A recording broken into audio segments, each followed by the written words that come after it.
Okay, can you hear me now? Dear God, I am so sorry about that, guys. Okay, what y'all need to do now, just because we ruined that entire intro, just because this video is probably going to be ruined, please try to save us. Drop a like on the live stream right now. Try to save this because it's probably going to get killed with people pulling it up and seeing that there's no audio and then just leaving the video. Oh, dear God. I can't believe we did that. So sorry, my dudes. Essentially what I was saying is that this is going to be a redraft, a mock draft. This is not going to be Dynasty. Y'all know we cover Dynasty all the time on our Dynasty Fantasy Football channel. Now, I love Dynasty, but we're specifically talking 2021 production here. We're specifically talking about these players that...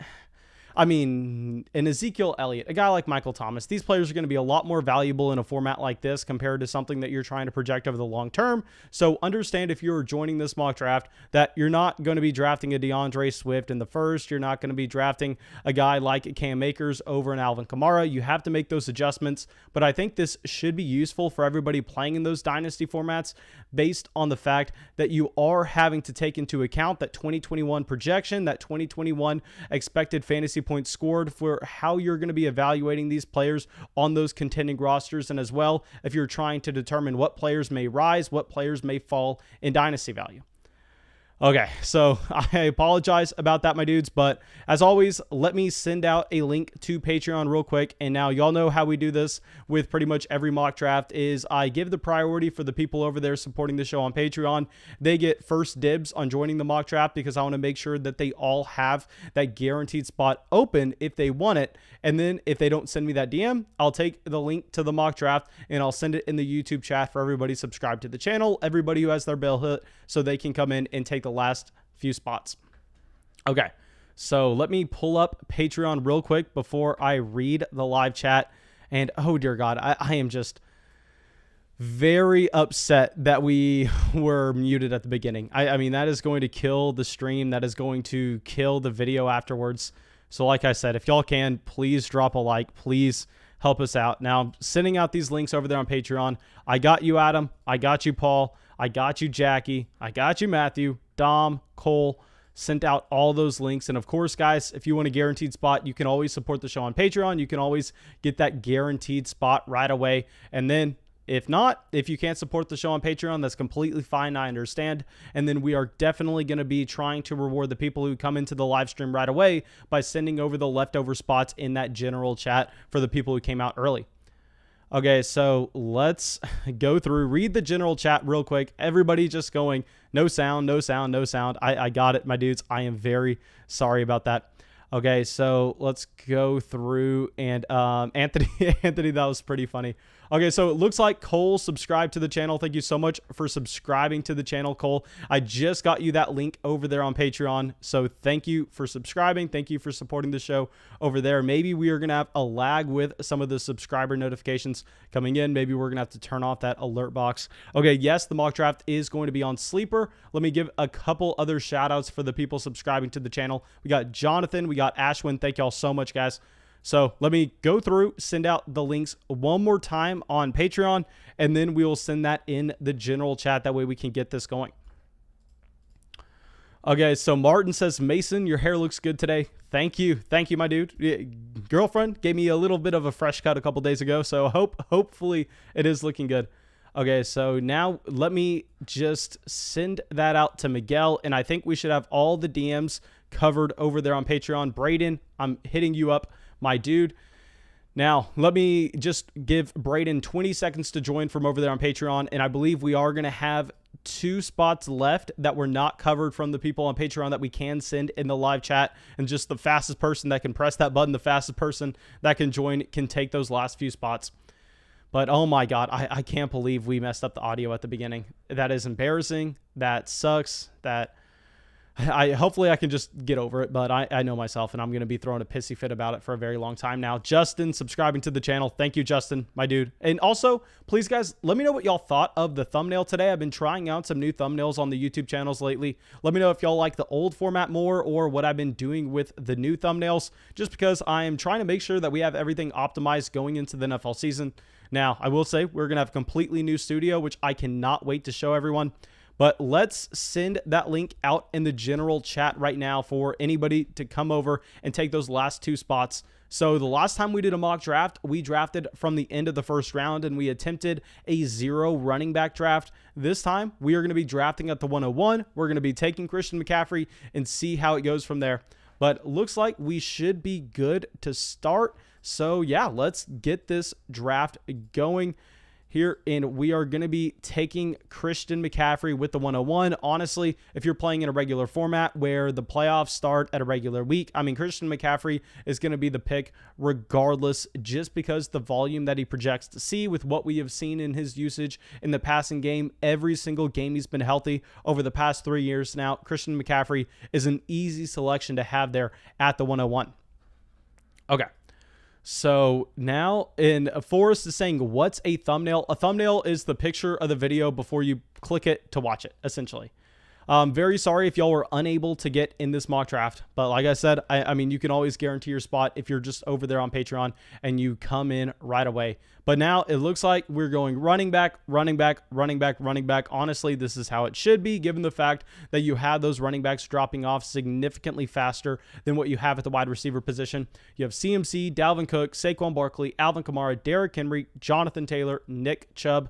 Now, Nick Chubb at the 107, that's a pick that I'm going to have a very hard time getting behind, just because with Nick Chubb, I actually just recorded a video that's going to premiere tomorrow, and why I still think that Nick Chubb is a little bit overvalued here with the mid first round pick over running backs that you know are going to have that passing down usage. A guy like an Ezekiel Elliott, someone that may not necessarily be as talented, but you know the volume is going to be there compared to a Nick Chubb. And what we talk about all the time, specifically in 2021 redraft leagues, if you're playing in any kind of redraft league, it's going to be more important to chase that volume, to chase that guaranteed opportunity, rather than chase the player with more perceived talent. So for that reason, I think you want to be going with an Ezekiel Elliott over a Nick Chubb at the 107. But please let me know what y'all think. I know a lot of people look at Nick Chubb and see him as one of the best running backs, if not the best running back in the NFL, with his pure running down talent, which I will sit here and I'll acknowledge the fact that Nick Chubb has an argument to be made that he is the best rushing running back in the entire NFL. Now, we can say that, and at the same time, we can say we would prefer having Ezekiel Elliott in fantasy, because we understand that we're not building a Madden team. We're not real-life NFL general managers. We are trying to predict the player that is going to have more touches, that is going to have possibly about the same amount of efficiency, which will lead to more fantasy points. So for that reason, I'm going to be going with Ezekiel Elliott most likely over Nick Chubb when I'm faced with the decision, but please let me know what y'all are thinking.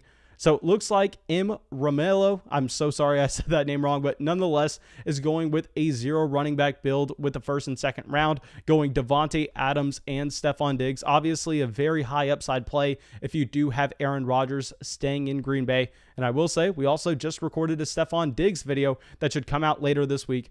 Now, MeatStack coming out and drafting Travis Kelce and George Kittle at the 1-2 turn. Now, if this was a tight end premium format, I would be all in on that strategy. I think you get Travis Kelce, which is going to have such a high mark of value over a replacement compared to a wide receiver like a Stephon Diggs, understanding the replacement level tight end versus the replacement level wide receiver. And then you double down getting a George Kittle, which you can slide into your flex, which should give you elite wide receiver 1 numbers in a tight end premium format for your flex spot, and it will also raise up all the other tight end values through the entire rest of the draft. But no, here in a non-tight end premium format, I don't mind the Kelce pick at the end of the first, but I think George Kittle at the beginning of the second is going to be a little too steep for me. Now here, I do want to point out that you have some other running backs going off the board. It looks like you are still having that massive running back run where you have Dobbins, Eckler, Mixon, and Akers all off. Now here, Braden has a fantastic start in my opinion. He has both Ezekiel Elliott and Joe Mixon. I know both running backs burned fantasy owners last year, but what we talk about all the time is volume, volume, volume, volume. We just made that video about Joe Mixon talking about how he projects to be pretty much an every down player for the Cincinnati Bengals, someone that's going to get usage in the receiving game, someone that is going to be getting a ridiculous amount of touches. So Mixon, I love that value in the second round. He's going to be someone that I'm consistently coming away with in these drafts. Okay. So Dave coming out in the chat says, I'm in a 2 tight end dynasty league, is trading Clyde Edwards-Helaire and DJ Chark worth Travis Kelce. So obviously, if you're in a start 2 tight end league, that is going to drive the value of the tight ends even higher than what you would see in a regular 1.5 points per reception for the tight end position. So you do have to make that adjustment. I think maybe you're going a little bit overboard there, but nonetheless, we are up on the clock. Let me go through. And I think after just talking about us not liking the 1-2 turn of Travis Kelce and George Kittle, when we're going to get Darren Waller here at the end of the second to pair with Christian McCaffrey, especially when Darren Waller is on the thumbnail of this video. So all signs point to us needing to take Waller. Now, the next player we're going to be looking at is pretty much, do we draft Clyde Edwards-Helaire or do we go with a stud wide receiver? And I think based on the video we just made of DeAndre Hopkins, I think we are going to be going with the pair of DeAndre Hopkins and Darren Waller. And we are going to come away with a very balanced start of this draft, getting an elite running back, an elite tight end, and an elite wide receiver. A stat that is absolutely crazy that we just came across while we made that DeAndre Hopkins video is Hopkins came into the league out of Clemson back in 2013. And now if you look at how many games DeAndre Hopkins has missed since his career started in 2013, 1 game. DeAndre Hopkins is the definition of a consistent top-end fantasy asset. He has been that for his entire NFL career, minus the 1 year that he played with Brock Osweiler. So DeAndre Hopkins, I love the value there at the 301. We are going to take that every single time. Okay, so Ashton coming out says, do you like the value on James Conner or Chase Edmonds more? I know a lot of people are going to be going with James Conner there, and I will admit that James Conner does have an easier path to seeing touches at the goal line, which definitely translate over to a ton of fantasy production, but I'm going to prefer Chase Edmonds because we have seen Chase Edmonds have the ability to stay healthy. We have also seen Chase Edmonds get the usage in the receiving game, which we know is going to be so valuable. So if you just assume that James Conner misses 6 games in this season, what you can find is that Chase Edmonds possibly has 6 games where he's going to be one of the heaviest used running back in the entire NFL, and he already has that elite upside in the receiving game. So yeah, I mean, we are going to be going with Chase Edmonds easily over James Conner.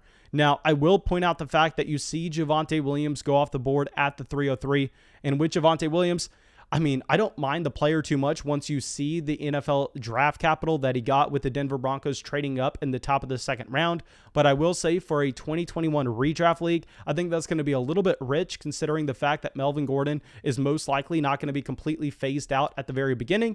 So yeah, I'm not a massive fan of that pick with Javonte Williams, but please let me know what y'all are thinking. I definitely prefer the value there of a Michael Thomas. Okay. So now let's go through and see if Kevin's saying PSA announcement. This is a regular redraft flock channel. Dynasty flock is Dynasty. Yes, sir. We made that announcement at the beginning of the live stream, but thank you so much for coming through. Of course, we can still answer Dynasty questions as I prefer talking Dynasty, but I definitely want to continue to go through and look at everything through a redraft lens as well, because it's going to make you a much better Dynasty player if you're trying to go back and forth and really diving into what's going to happen in 2021, at least what's expected and what's projected to happen in 2021. And use that knowledge to go through and look at the long-term outlook at some other dynasty players, and you can come away with a very good sense of how those players should be appropriately valued. But here, Braden, I mean, fantastic start. Now getting Justin Jefferson at the 309 after starting with 2 running backs to project to see an insane workload. So Braden, I think, in my opinion, probably has the best start of this entire draft. Zeke, Mixon, Jefferson. I know a lot of people aren't going to agree with that, but nonetheless, I mean, we have to put that out there. Okay, so guys, if you have not already, please go down there, drop a like on the live stream. It helps us out so much. And of course, if you have not already and you want to, you feel free to support the show on Patreon. That helps us out even more. And I will say, for all of those Patreon supporters that have been waiting, our Dynasty Rookie Draft Guide, pretty much exactly where I'm valuing these players and why I'm valuing them in certain Dynasty settings, are going to be posted tomorrow. We are going to publish that book in the copyright process right now, and we are going to be sending it out to everybody that reaches out to us through Patreon that qualifies to get it. Okay, so now SPAC saying Amari Cooper over Justin Jefferson, question mark. Yeah, man, here, I don't know if we can get behind the Amari Cooper selection over a Justin Jefferson.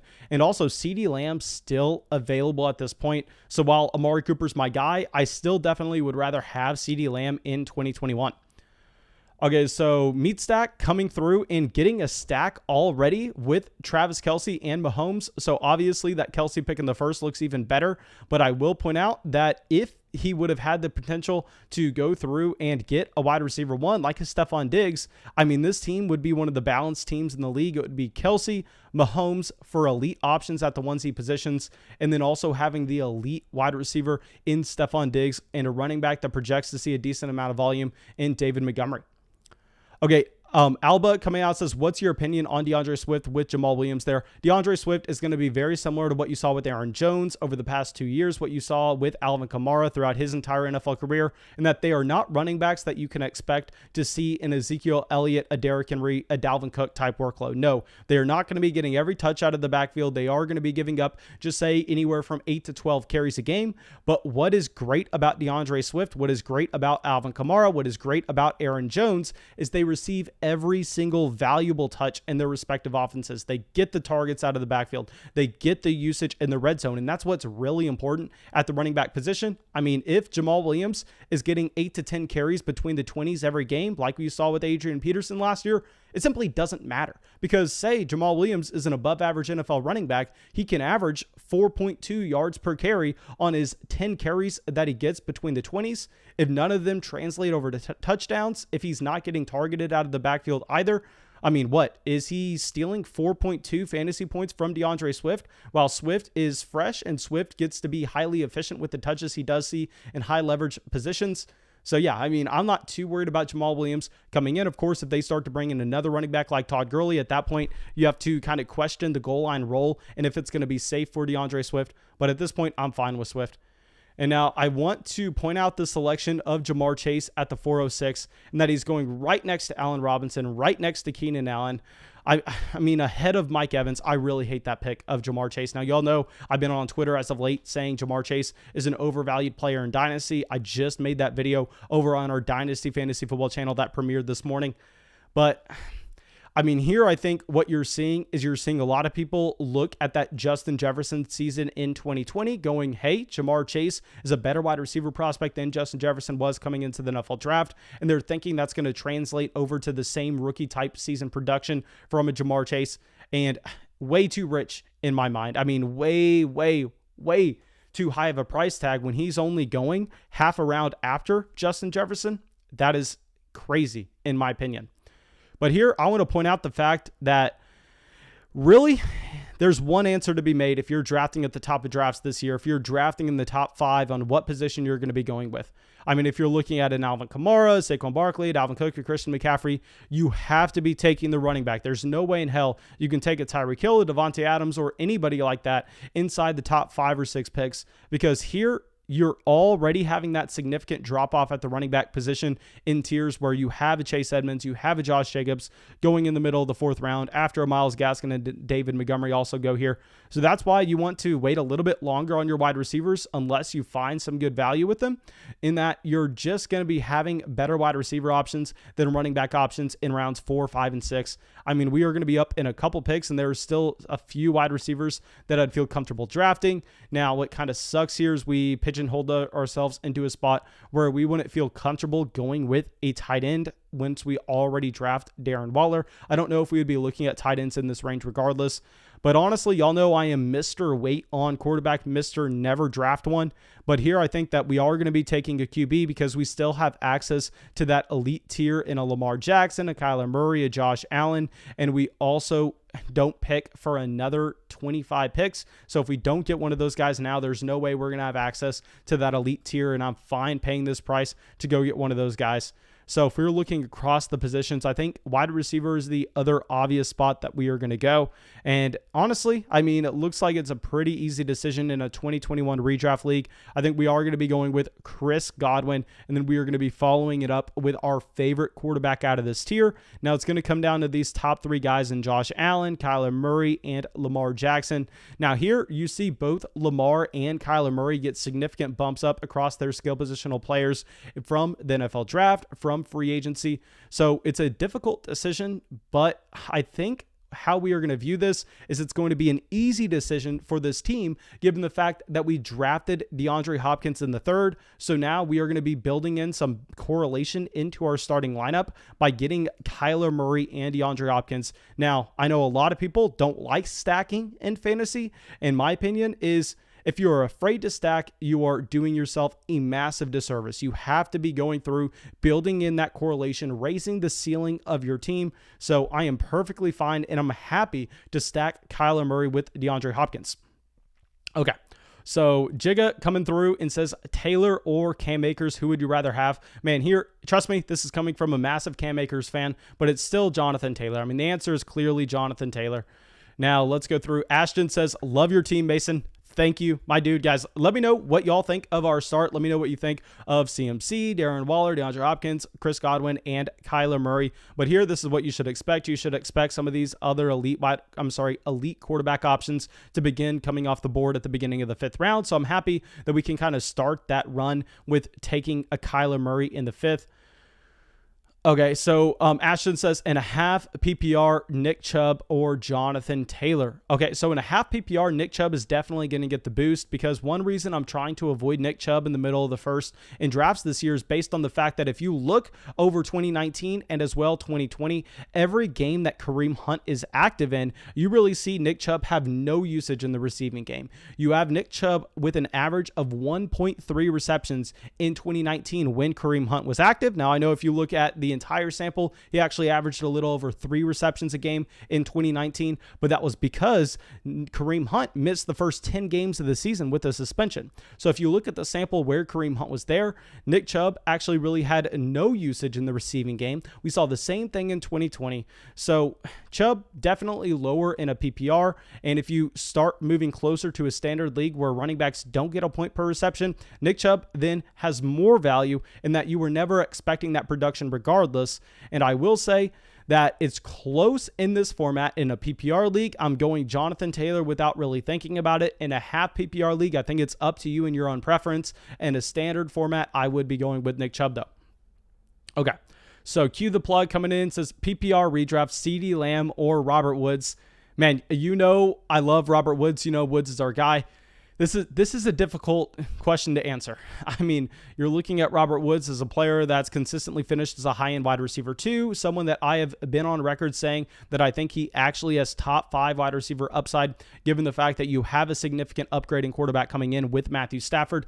So it's a lot harder than just looking at it for a 1-for-1, because you have to take into consideration that the floor is going to be a lot higher with a guy like Robert Woods, where we've seen it over a large sample. So, oh my gosh, that is a very difficult question to answer. I'll say my heart says CeeDee Lamb. My brain says Robert Woods is probably the better call, though. But given the fact that CeeDee Lamb is going to be going higher in 99% of drafts, what I think you do is, if you're playing in a multitude of fantasy leagues, if you're on the clock with that decision, you go CeeDee Lamb, understanding that there's a chance that Robert Woods can make it back to you. Or with CeeDee Lamb, that is highly unlikely if you fall to that point in the draft. So yeah, based on ADP and with how close they already are, I think you end up going with CeeDee Lamb. Okay, so Ashton says, do you prefer playing in half or full PPR? I definitely prefer playing in full PPR, just because it's easier, to be honest. It's easier to go through because, you know, as soon as you add PPR, it's a lot closer to the actual projections on how players finish. But I think what you're going to end up seeing is you're going to end up seeing more leagues kind of transition back over to being half PPR or just a regular standard format, because it eventually gets tiresome playing the same thing over and over and over again. So if you can switch things up and make it a little bit more unique, that's something that I think a lot of people are going to be looking to do. But thank you guys. We just passed 55 likes on the live stream. Now, if you weren't in the live stream at the very beginning, our mic was muted for about a minute. So that is going to just completely kill this video, because people are going to look at it as a video tomorrow. click it and then realize, hey, this guy's muted, then they're going to go off of it right away. So please try to save the live stream. Please try to save the video by dropping a like on it. Really, it's our only hope at this point is if the stream cracks 100 likes and I can leave a comment saying, hey, please skip to minute 2 so you don't have to hear us talking muted. Okay. So Jonathan says, do you prefer Ronald Jones, Leonard Fournette, Raheem Mostert, or Trey Sermon in a standard league this year? I prefer Trey Sermon, definitely. I mean, you're looking at Tampa Bay right now, and Tampa Bay is disgusting. That they consistently gave LeSean McCoy snaps last year, and yes, LeSean McCoy leaves, and then you're a little bit more excited about a Leonard Fournette based on what you saw in the playoffs, based on the receiving usage that he had. But the problem is they go out of their way to sign Giovanni Bernard. Giovanni Bernard, still only 29 years old. He was very effective when he did get the opportunity last year. We've seen him being a very effective receiving down running back based on what he can do catching the ball out of the backfield combined with his pass protection. So Giovanni Bernard, in my opinion, just completely caps the ceiling that you're going to find with both a Leonard Fournette and a Ronald Jones. For that, we are going to go with a higher ceiling player, a guy that has the most team investment in the San Francisco 49ers backfield in Trey Sermon.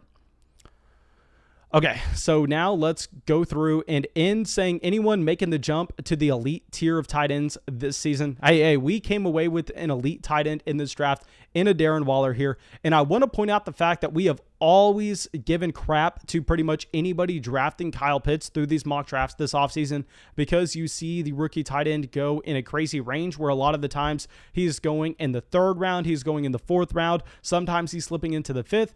But I will point out the fact here that now that we get to the middle of the 6th round, where the best tight ends available on the board are a TJ Hawkinson, a Noah Fant, and a Kyle Pitts, and you do have the Julio Jones rumor circulating, I think Kyle Pitts wouldn't be the worst selection here, even though in the most of the drafts, I say that he is a very bad value, but it's because in the majority of drafts, he's going a lot higher than he is going here.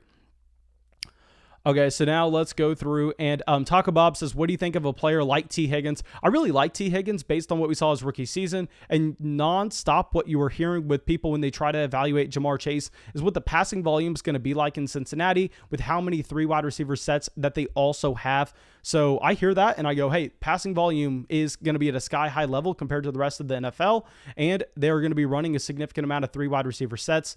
There, you have to be excited about T. Higgins, especially when you're getting him here at the 605 compared to Ja'Marr Chase at the 406. I mean, I can guarantee you if these are the prices that you see once we get closer to the season, that I'm going to be coming away with a lot more T. Higgins compared to Ja'Marr Chase for 2021 fantasy football redraft leagues. Okay, so now let me go through real quick and see if we have any other questions. Imrod says, I was going to take DJ Moore over Adam Thielen. So between DJ Moore and Adam Thielen, obviously in Dynasty, it's DJ Moore, and it's not even a question here. But even in redraft formats, if you look at how high the touchdown rate was for Adam Thielen last year, I think Adam Thielen is going to be a player that should be looking to regress this upcoming season. So I think we are going to be going with DJ Moore, assuming that Sam Darnold is an upgrade at quarterback over Teddy Bridgewater, which I think it's safe to assume that based on what you saw with the Carolina Panthers going and giving up a 2nd round pick to bring in Sam Darnold and still paying that Teddy Bridgewater contract. So yeah, I think that you have to be going DJ Moore over Adam Thielen, but please let me know what y'all are thinking. Maybe that's just my Dynasty brain trying to sneak into this redraft stream. Okay, so now it looks like we are going to be back up on the clock, and we really have no massive team needs at this point. Obviously, it would be nice to come away with a running back here, but I don't think we want to reach on a player at wide receiver. It looks like we are about to see that tier fall off. I mean, there is one guy that's on the board that I am still pretty interested in. And this is the bad thing about drafting an elite tight end or an elite quarterback early on, is you really can't even pull up those positions once you get into the middle rounds to find some good value. Because say a TJ Hawkinson fell here to us at the 612, which of course didn't happen, but we took Darren Waller at the 212 in a tight end premium format. Who cares? Draft both of them, flex one of them. But here, when this is not tight end premium, that's going to be a much harder sell to go through and actually double dip on the tight end position. We don't have to worry about that though, because you do have Hawkinson and Kyle Pitts going off the board. But at this point, I think that we are just mainly looking at 2 guys, really hoping we come away with them. And we do not. Courtland Sutton, we see Imrod snipe us at the 611. Nice pick, my dude. I am very, Very jealous of that selection. Now, Kareem Hunt is going to be an obvious selection here that we have at the end of the 6th round. Beyond that, if we go to the wide receiver position, it's going to be a little bit harder in a redraft league. There are very exciting options here for Dynasty with their long-term projections, but if we were talking about the volume that these wide receivers should be seeing in 2021, I don't know how excited we can get about a guy like Devonta Smith, a Chase Claypool, a Jerry Jeudy. So let's go back to the running back position. Maybe we can find a second guy here. Now, my initial thought is possibly going with a Trey Sermon, but I know that would be a massive reach, and a lot of people are going to be screaming at me here to take a James Robinson, but I can't do it. James Robinson, as I have said previously, I am viewing him strictly almost as a guy like a Jamal Williams, where he's not going to be getting the valuable touches in his offense, so I really don't want to be starting him unless you saw a Travis Etienne injury, and I'm not taking a handcuff running back in this range, even though I know he's very talented. I just can't do it. But if we go back to the wide receiver position, this sucks because guys like Jerry Jeudy and Chase Claypool, I like them long term, but right now in 2021, I don't know if I can get behind them. This is a very difficult spot to be in. I'm excited to see what y'all say about this afterwards. I think what we do here is we go with a Devonta Smith, maybe chasing some upside. I mean, this is about 3 rounds after what we saw with Ja'Marr Chase. Actually, oh my gosh, guys, this is close. We're going to go with the Devonta Smith here. I don't feel comfortable about it. I would definitely prefer getting him in the 8th round rather at the very beginning of the 7th. But we were kind of put into a difficult situation where I wasn't in love with any of those running backs. Maybe if we could go back and do it again, we would take a guy like Trey Sermon. But yeah, no, I really don't like that. Okay. So Forrest is saying, I got a friend that thinks Hockenson sucks. I don't know. I like him, but he may not be as good as we want. Last year, he had all the reason in the world, and Kelsey doubled him in points. Shake my head. Man, TJ Hockenson was a second-year tight end. If you look historically with what happens, I mean, Travis Kelsey didn't break out in the NFL until he was like 26 years old. These tight ends aren't highly productive right away. This is why I'm saying to avoid a Kyle Pitts. It's what you see all the time. No, don't be worried about TJ Hockenson in that way in the slightest. Hockenson is a player that you can safely invest into. He does have a great talent profile. I mean, coming out of Iowa with Noah Fant, they were fantastic tight end prospects. That's why TJ Hockenson went number 8 in the NFL draft, and he still finishes with one of the best sophomore tight end seasons that we have seen over the past 15 years. No, TJ Hockenson has a ton of talent. Don't think just because he only scored half of what Travis Kelsey did last year, he isn't going to continue to develop going into year 3.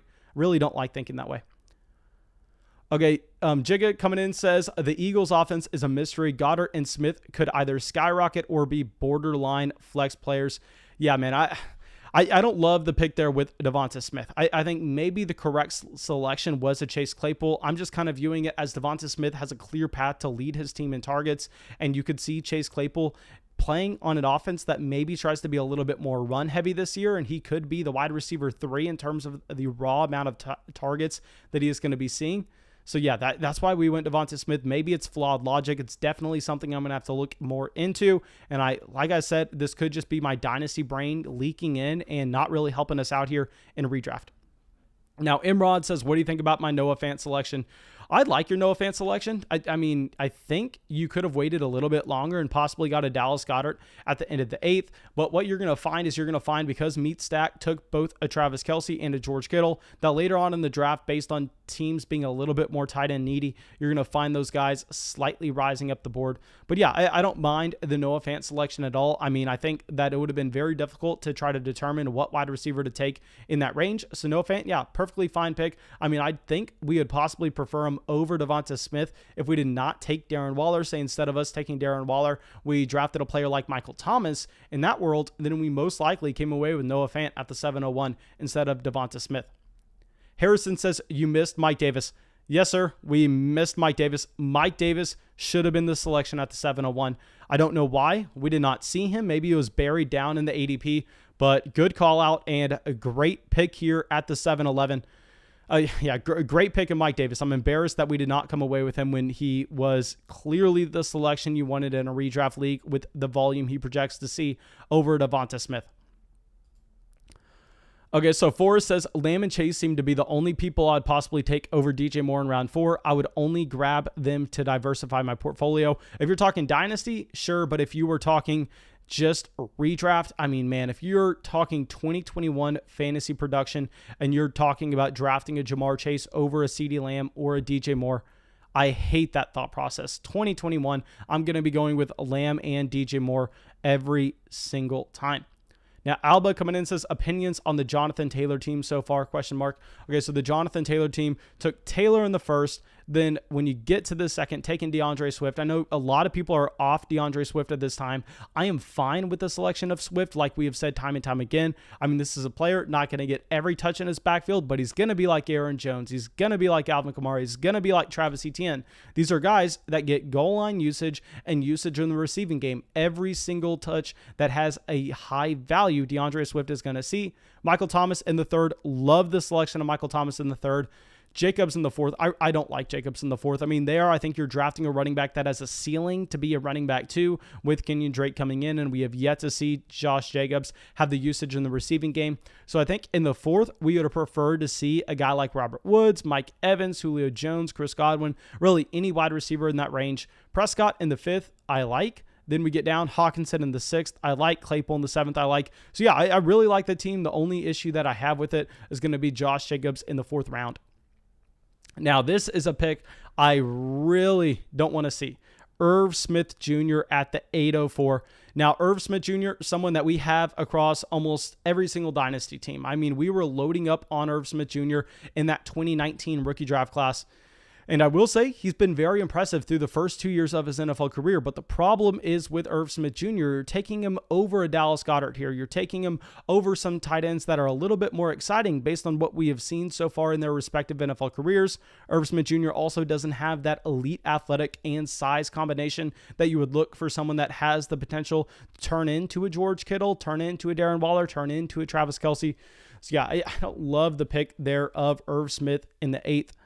Outside of that, if we go through and try to identify any other picks that we are really bearish on, I don't see that many, to be honest. I do like the value of Jalen Hurts at the 803. I mean, getting Jalen Hurts in the 8th round this year is going to be a fantastic pick with the rushing upside that he looks to give you.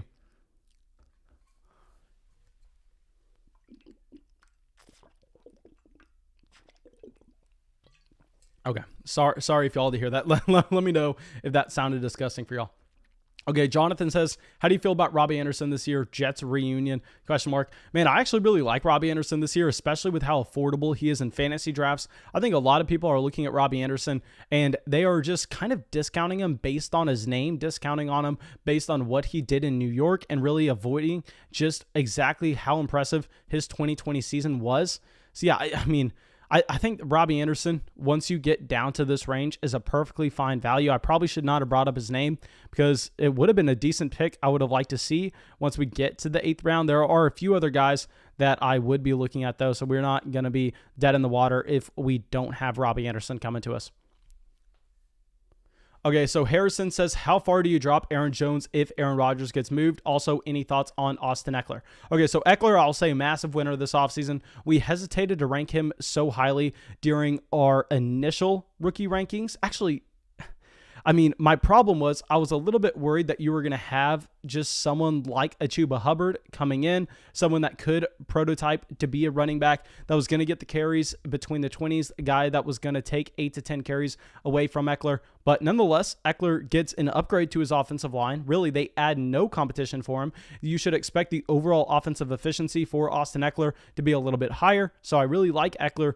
And if Aaron Jones goes from having Aaron Rodgers as his quarterback to Jordan Love, you're definitely going to have to be dropping him. I've heard a lot of people say that they don't want to drop him based on the fact that he may see more targets, but drives are going to end earlier. They're going to have less trips to the red zone. You're going to find the overall offensive efficiency to go down. We talk about Aaron Jones more in depth in the video tomorrow, so I don't want to focus in too much on it.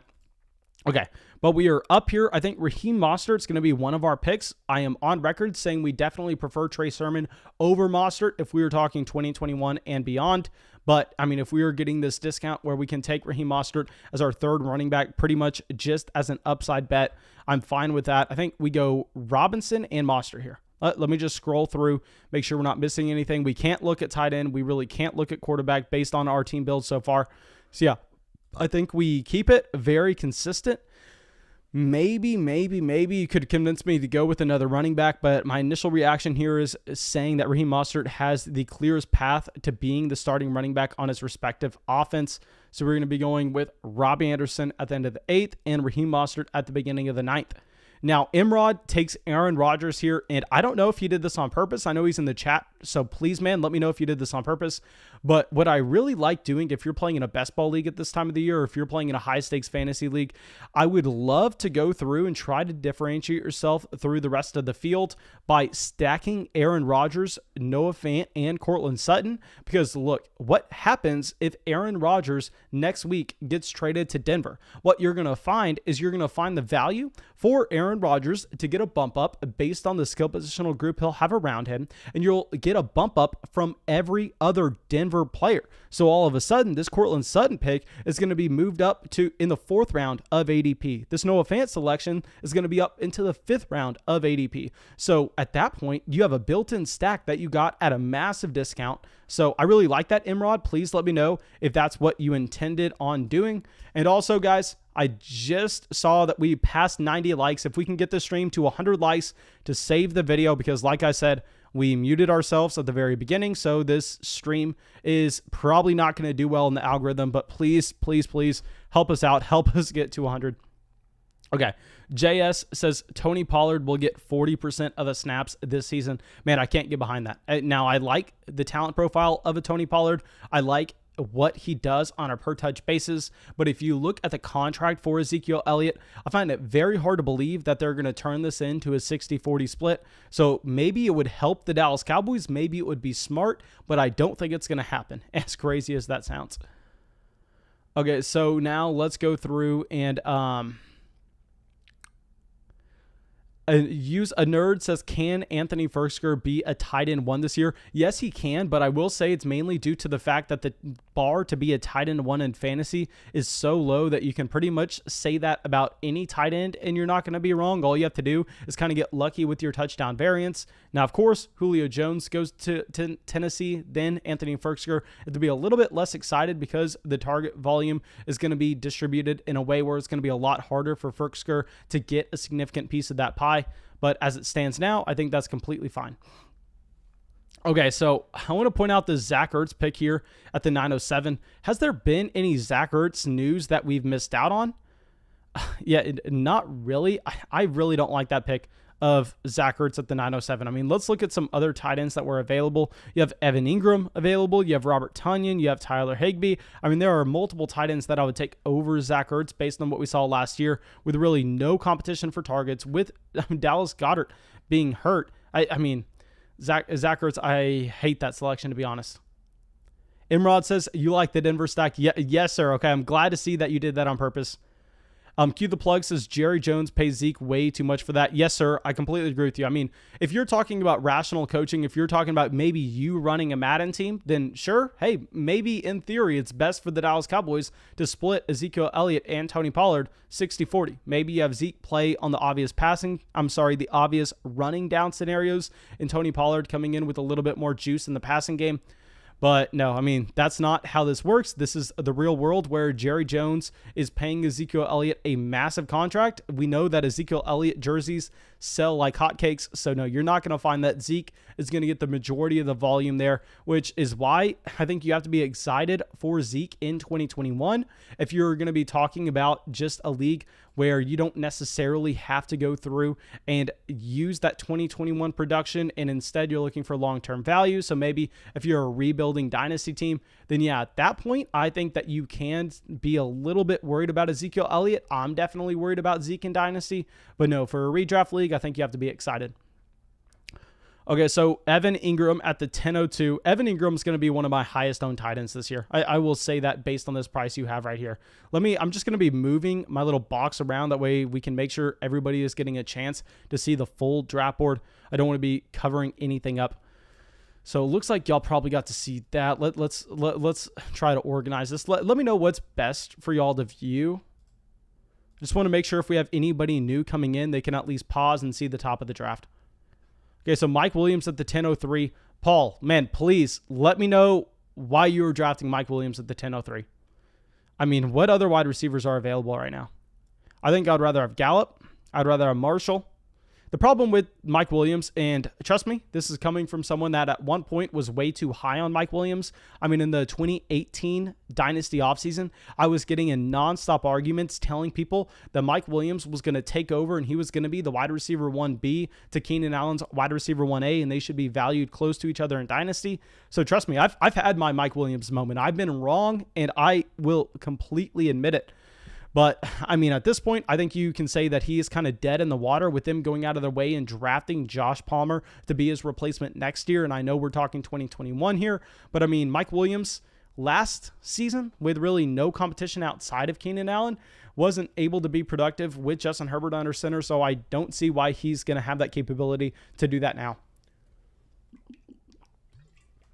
Okay, A.J. Dillon at the 10:04. I like that as an upside play. I like that as a pick with a ton of upside if Aaron Jones gets hurt. Now, let's go through and make sure that you don't have Aaron Jones on this team. Okay, no Aaron Jones on this team, so that definitely makes the A.J. Dillon pick a lot better. Okay, so now let's go through, and Ashton says, how far does Alvin Kamara fall if Taysom Hill's the starter? I mean, if Taysom Hill is the starter, I think you have to project the target share for Alvin Kamara to drastically go down, and you also have to expect him to lose some touchdowns at the goal line, so he easily falls behind Henry and Taylor. Now, once you get into the Chubb, the Zeke, and the Aaron Jones, I think you have to have a talk about it, but I mean, it's hard to drop him down that far just based off of what we have seen over the past 3 years, but he definitely falls behind those two guys directly after him. Okay, so now we are about to be up. I really like that Tony Pollard selection. I think maybe we go with a running back here. I think we're going to go with, I know what we're going to do. And I think we have a backup to the backup, so we'll be fine.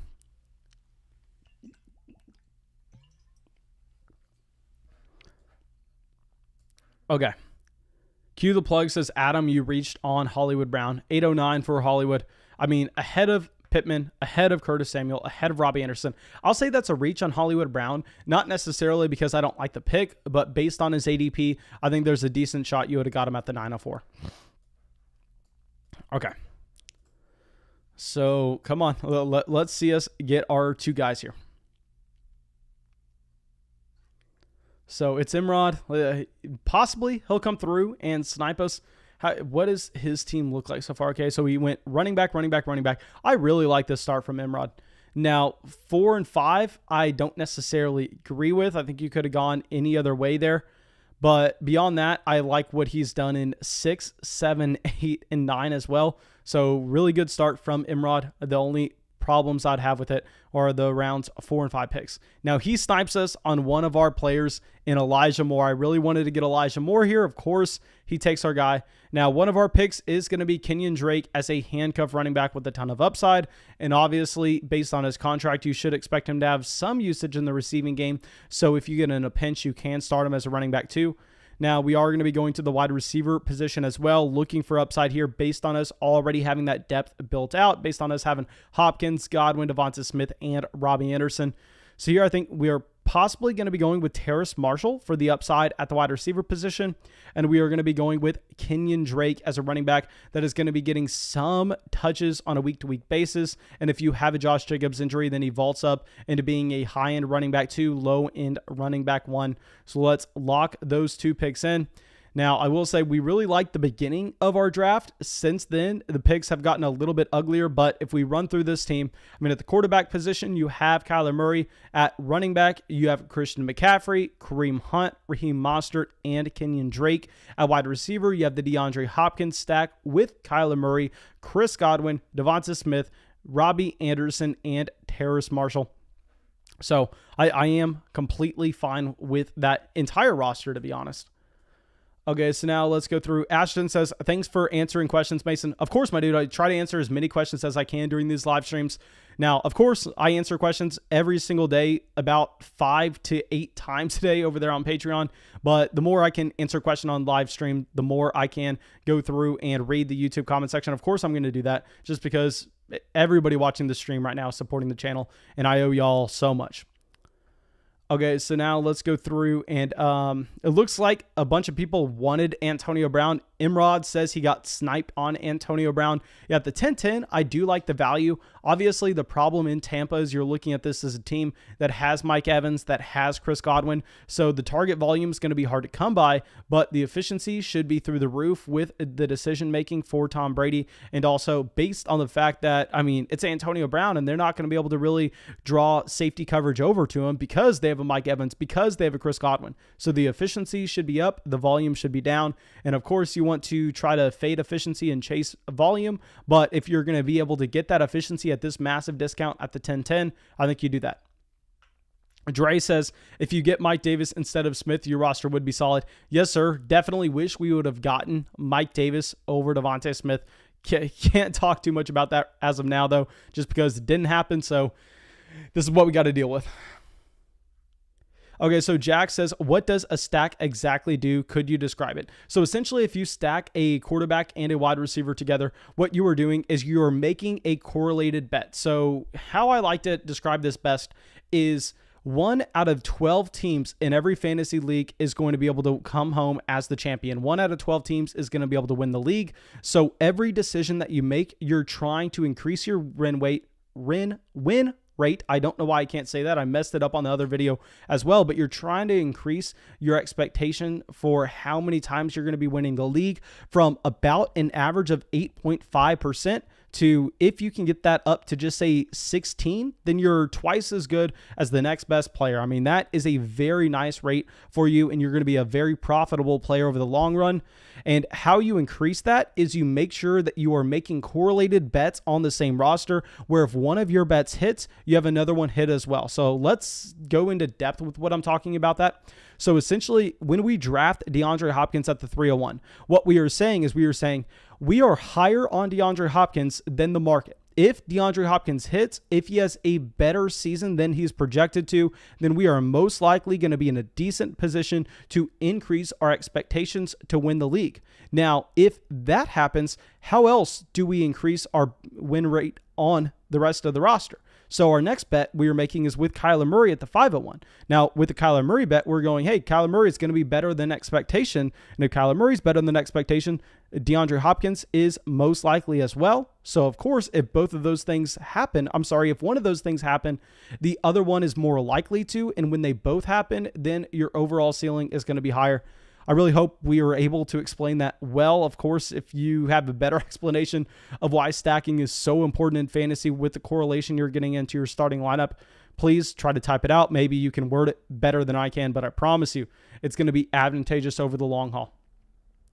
Alba coming in says, opinions on Cole Beasley. In a best ball format, I'm fine with Cole Beasley. In a season format where you're making waiver wire moves weekly, where you're making start to sit decisions, not too excited about Cole Beasley, just because really you don't have the upside for him to turn into a player that's going to have a high touchdown rate, that's going to be able to have a high yards per target. So with Cole Beasley, I'm kind of out on him. Ashton says, is Damian Harris still available? No, sir. He was selected at the 908. Okay, so Alexander Mattison in the 11th. I really like that pick.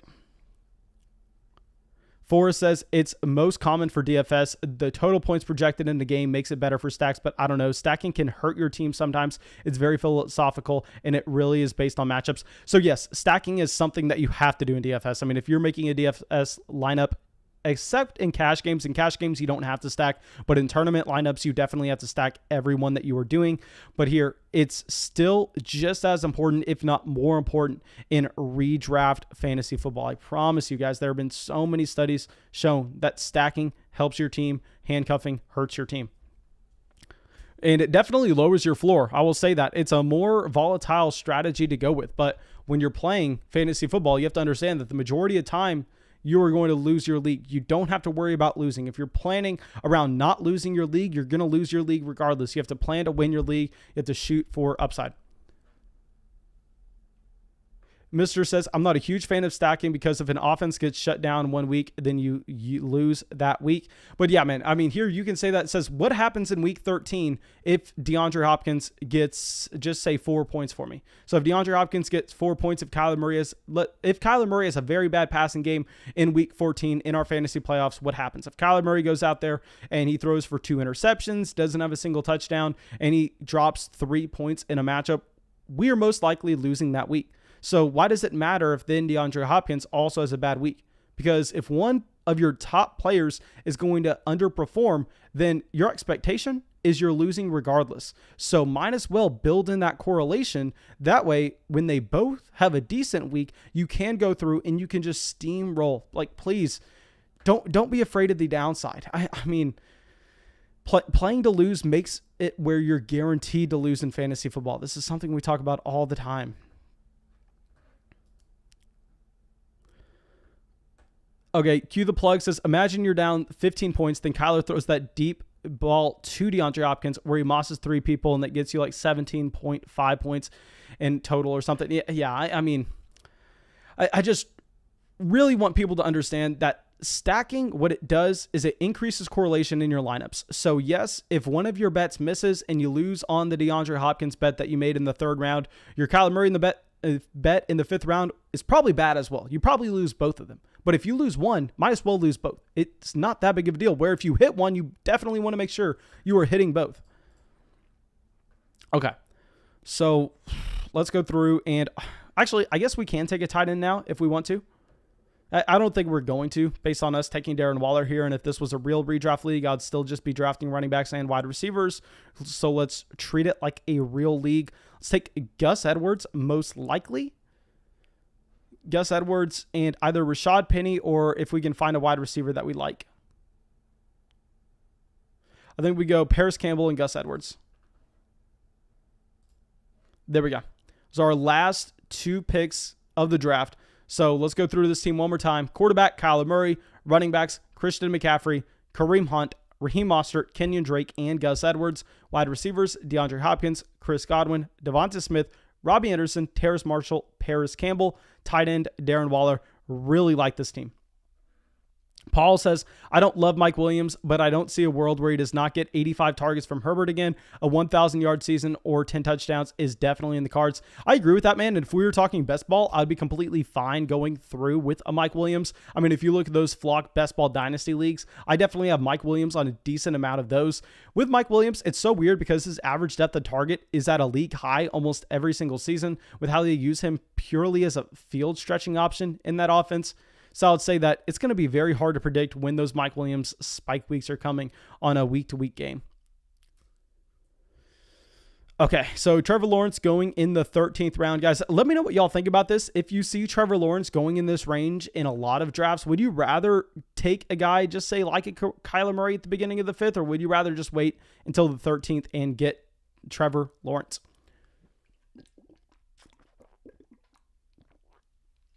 Okay. So it looks like we are about to be coming to the end of this live stream.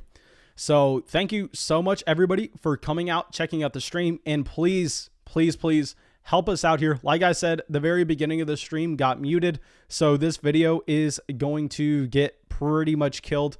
So please go through and drop that like if you can. Help us in the algorithm. Help us overcome the dumb mistake I made at the beginning of the draft.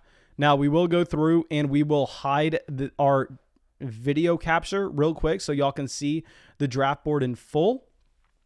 So please go down to the comment section as well. Let me know your favorite team. Let me know your least favorite team and what picks stand out to you. And outside of that, I really don't have much else to talk about. We can discuss that we do have our official rookie draft guide and how we are ranking these rookies and the explanations behind each rank coming out tomorrow. If you are over on Patreon and you've been waiting for our in-depth guide with the 2021 rookie draft class, please shoot me a DM tomorrow once I make the announcement if you want that draft guide, because I will be able to send that to you starting then. We just had to make sure we are getting it through the copyright process beforehand, but I'm very excited to get that out to y'all. I'm very excited for y'all to give me your opinions on that. And yeah, that should be it. Thank you so much, my dudes, and I will see y'all with